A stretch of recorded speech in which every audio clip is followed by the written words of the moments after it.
একের পর এক পুরসভার প্রধান উপপ্রধানকে পদত্যাগ করার নির্দেশ। বৃহস্পতিবার তৃণমূলের তরফে এই নির্দেশ আসার পর থেকে দলের অন্দরেই তুঙ্গে উঠেছে তরজা। আর এরই মধ্যে এবার বারাসাত পুরসভার প্রধানের পদত্যাগ পর্ব ঘিরে তৈরি হলো বিতর্ক। ব্যক্তিগত কারণে বারাসাত পুরসভার পুরপ্রধান পদত্যাগ করেছেন বলে দাবি করল স্থানীয় নেতৃত্ব। অন্যদিকে উল্টো দাবি করলেন বিদায়ী পুরপ্রধান। বারাসাতের পৌরপ্রধান পদত্যাগ করেছেন, উনি ব্যক্তিগত কারণ লিখেছেন, আমাদেরকে কিছু বলেননি, এটা নিজস্ব ব্যাপার। ওনার পদত্যাগপত্র গৃহীত হয়েছে, কেননা নিয়মটা হচ্ছে, আইনটা হচ্ছে যে উনি পদত্যাগপত্রটা দিয়েছেন উপপৌরপ্রধানকে এবং উপপৌরপ্রধান সেটা অ্যাকসেপ্ট করেছেন।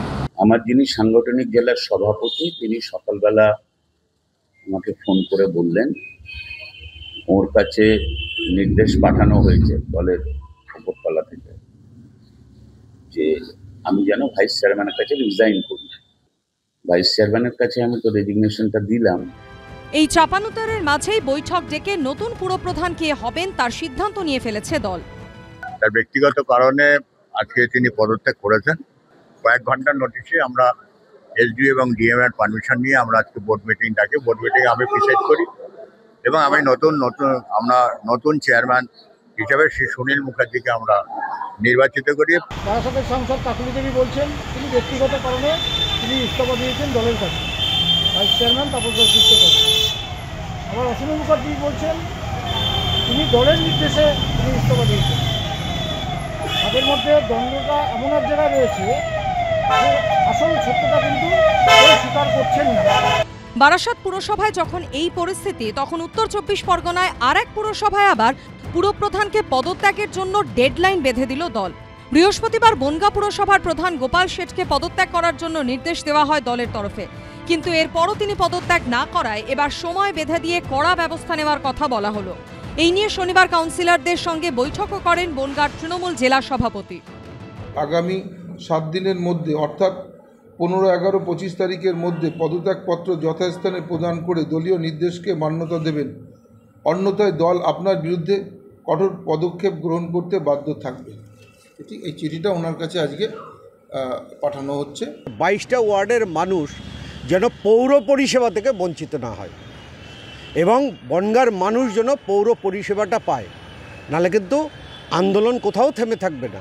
এদিকে মেদিনীপুর পুরসভায় বদল করা হলো ভাইস চেয়ারম্যান। অনিমা সাহাকে সরিয়ে তার জায়গায় নিয়ে আসা হলো এই পুরসভারই 5 নম্বর ওয়ার্ডের কাউন্সিলর মৌ রায়কে।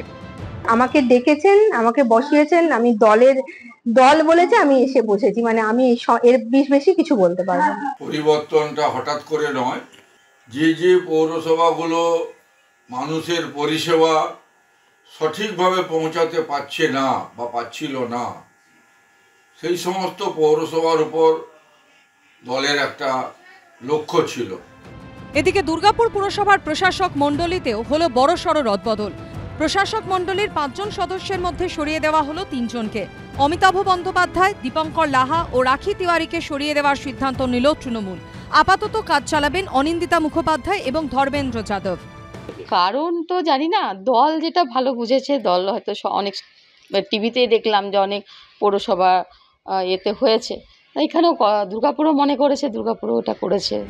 দুর্গাপুর পুরসভার মেয়াদ শেষ হয়েছে 2022 সালে। 3 বছর ধরে প্রশাসক মণ্ডলীর হাতেই ছিল পুরসভা পরিচালনার দায়িত্ব। সেখানেও রদবদল হওয়ায় তৃণমূলকে নিশানা করেছে বিরোধীরা। আমরা চাই অবিলম্বে ইলেকশন হোক, মানুষ গণতান্ত্রিক অধিকার ফিরে পাক, দুর্গাপুর শহরটা রক্ষা পাক। অ্যাডমিনিস্ট্রেটর নিয়োগ করছেন, কেন নিয়োগ করছেন তারও কোনো যুক্তি নেই, আর কেন তাকে বাতিল করছেন তারও কোনো যুক্তিগ্রাহ্য কোনো বক্তব্য নেই। একটা প্রপোজাল আছে, সেই প্রপোজালটা এখনো অনুমোদনের অপেক্ষায় আছে। অনুমোদন হয়ে গেলেই, সার্ভে কমপ্লিট হয়ে গেলেই দেখবেন নির্বাচনে ঘণ্টা বেয়ে যাবে। সব মিলিয়ে পুরসভায় রদবদল ঘিরে তৃণমূলের অন্দরে তো বটেই, রাজ্য রাজনীতিতেও তুঙ্গে চাপানুতর। সমীরণ পাল, সৌমেন চক্রবর্তী ও মনোজ বন্দ্যোপাধ্যায়ের রিপোর্ট, এবিপি আনন্দ।